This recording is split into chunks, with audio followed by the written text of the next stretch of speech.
Olá, meu nome é Levi Ramon e estou aqui para apresentar a versão final do projeto da disciplina de Circuitos Digitais. Este é o projeto do Grupo 4 e essa é a versão final dele. O Grupo 4 é constituído por Zilmar Teixeira, Eudes Medeiros, João Vitor da Conceição, José Lindenberg e Levi Ramon. Esse trabalho tem como objetivo a implementação de circuitos lógicos combinacionais, utilizando os conceitos aprendidos com álgebra booleana. A ideia básica consiste na implementação de um circuito que comandará um display de LEDs, um display 5x3, a partir de um conjunto de 4 entradas. Essas entradas são em formato de bits. E é um display de LEDs, e esse display deverá exibir os números de 0 a 9.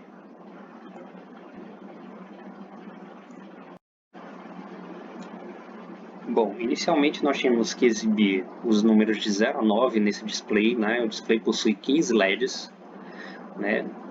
Por comodidade, nós optamos por tratar esse display como uma matriz de 5x3, uma matriz de 5 linhas e 3 colunas de LEDs.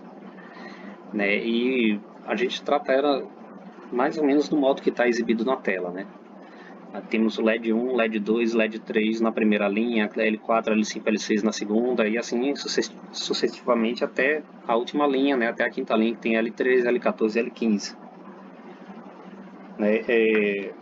Para que a gente possa exibir esses números no display, nós precisamos de 4 bits de entrada. Cada bit pode ter valor igual a 0 ou 1, 0 ligado, 0 desligado e 1 ligado. Por análise combinatória, a gente sabe que se a gente tem 2 valores possíveis e 4 bits de entrada, a gente tem 2 elevado a 4 valores que são possíveis de serem representados com esses bits, no caso 16 valores. Mas como o display só exibe de 0 a 9, a gente optou por desprezar os valores que são iguais ou superiores a 10. Então 10, 11, 12, 13, 14, 15 foram desprezados. A gente só exibe na tela de 0 a 9. E aqui a gente tem separado as configurações, porque na verdade a gente está tratando como se fosse uma matriz de LEDs, mas para os circuitos é como se fosse um vetor de LEDs. Então são 10 combinações possíveis aqui, uma combinação para cada exibição de número na tela. No caso, para a exibição do 0, a gente tem essa primeira linha, para a exibição do 1, a gente tem a segunda linha, para a exibição do 2, a terceira e assim por diante. Inicialmente, fizemos a tabela da verdade considerando os 4 bits de entrada e todas as possibilidades possíveis. Então, para essa tabela, consideramos cada coluna aqui em azul. A gente tem os 4 bits de entrada, os bits A, B, C e D. Mais à esquerda, a gente tem os números que queremos representar. Com esses 4 bits, como a gente pode ver, tem só de 0 a 9. Mas, como eu falei antes, como pode ser exibido de 0 até 15, a partir do 10, aliás, esses bits foram desconsiderados. A gente colocou na tabela da verdade porque a gente precisa escrever todas as combinações possíveis para esses bits, mas a gente só precisa exibir do 0 até o 9. Então tem todas as respostas possíveis para esses LEDs. A gente tem aqui nas colunas em laranja, cada coluna L1, L2, L3 é uma coluna referente a um LED.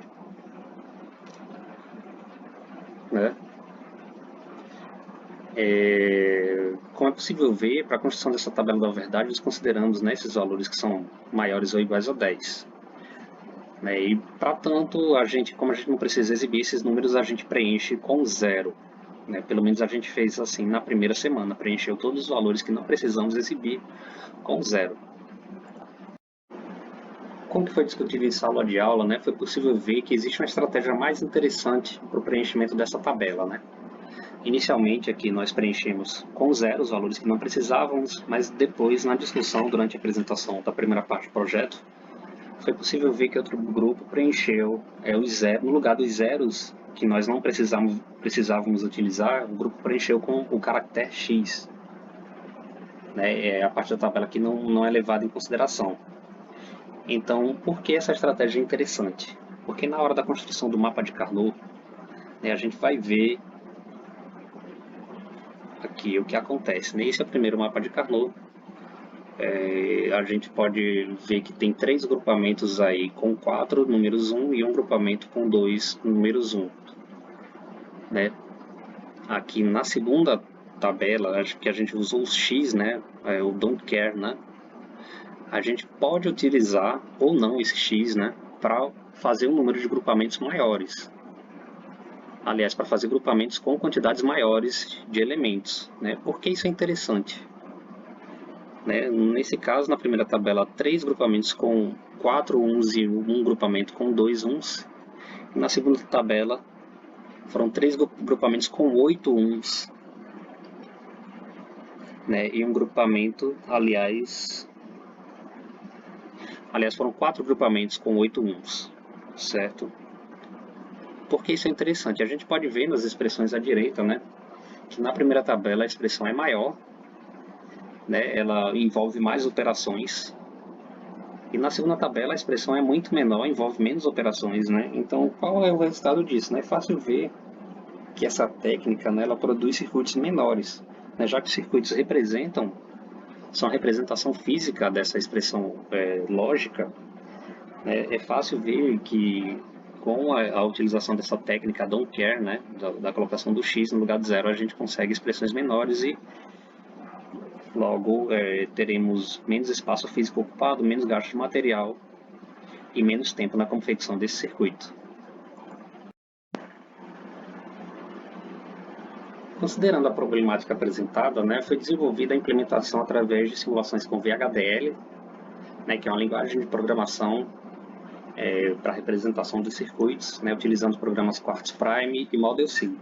E também, aqui que a gente vai exibir em primeiro lugar, né, usamos o software Proteus para a obtenção de diagramas de circuito lógico combinacional. Né.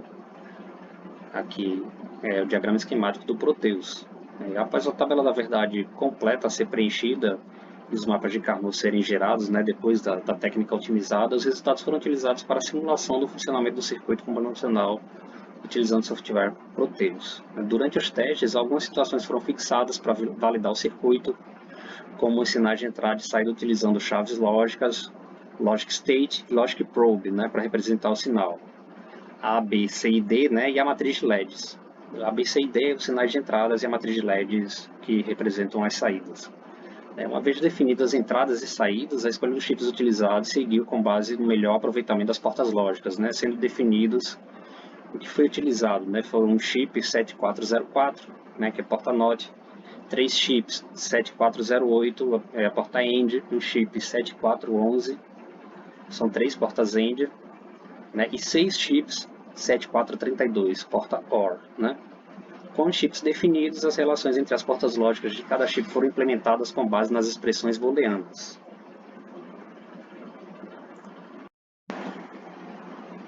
Bom, aqui a gente tem o diagrama esquemático, né, do software Proteus.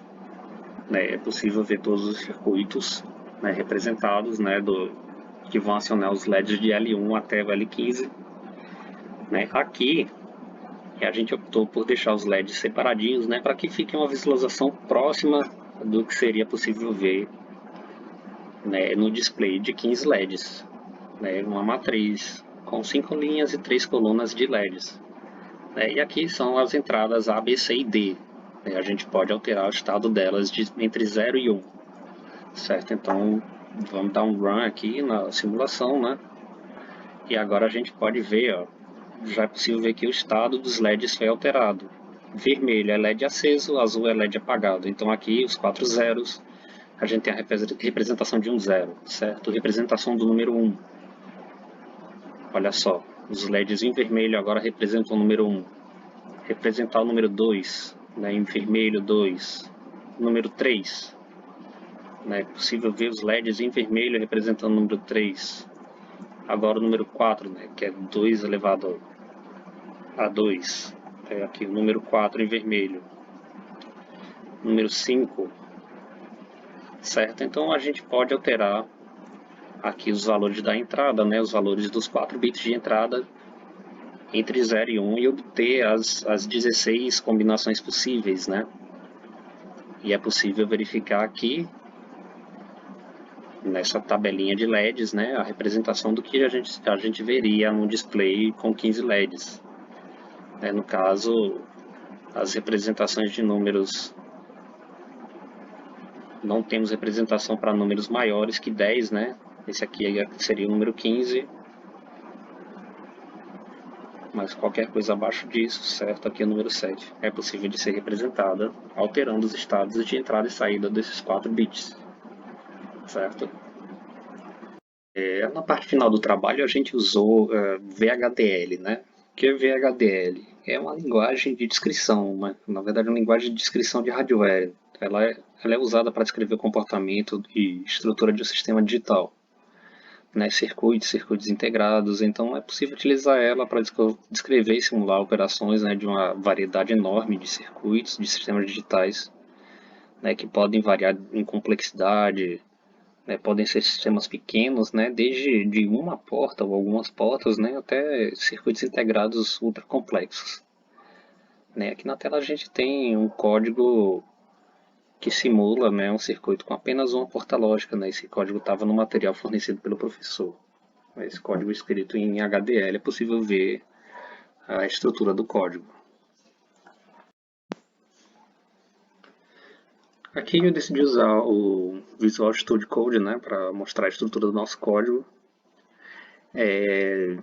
Como eu falei antes, né, como a nível de software os LEDs eram interpretados, né, no lugar de uma matriz é um vetor de LEDs, no caso um vetor de 15 LEDs, né. Como todo mundo aqui deve estar habituado com programação, já sabe que muitas vezes se começa a contar do zero, né? Então, se são 15 LEDs em um vetor de LED, eles são enumerados de 0 até 14. Né? Então, no programa é possível ver aqui, né, a descrição de cada um dos 15 LEDs, né? LED 0, LED 1, LED 2 e LED 3. E aqui a expressão lógica, né? A expressão lógica que cada um desses LEDs recebe, né? Essas expressões lógicas representam os circuitos lógicos.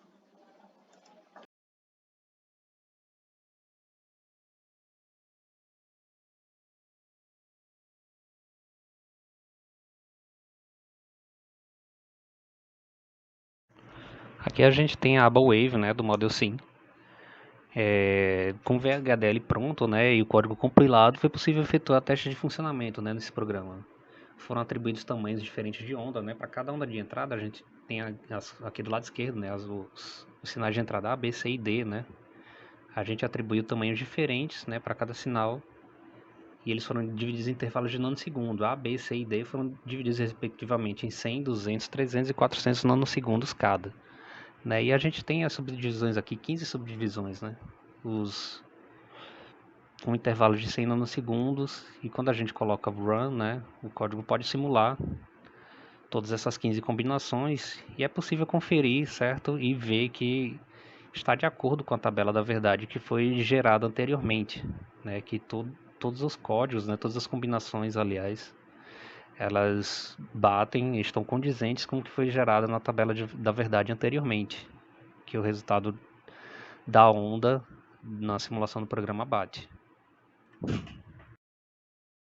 Com o Model Sim trabalhando em conjunto com Quartz, né, a gente verificou também que é possível gerar um esquemático, né, ao final da compilação do código da simulação dos sinais, né, dividido em onda, é possível gerar um esquemático, e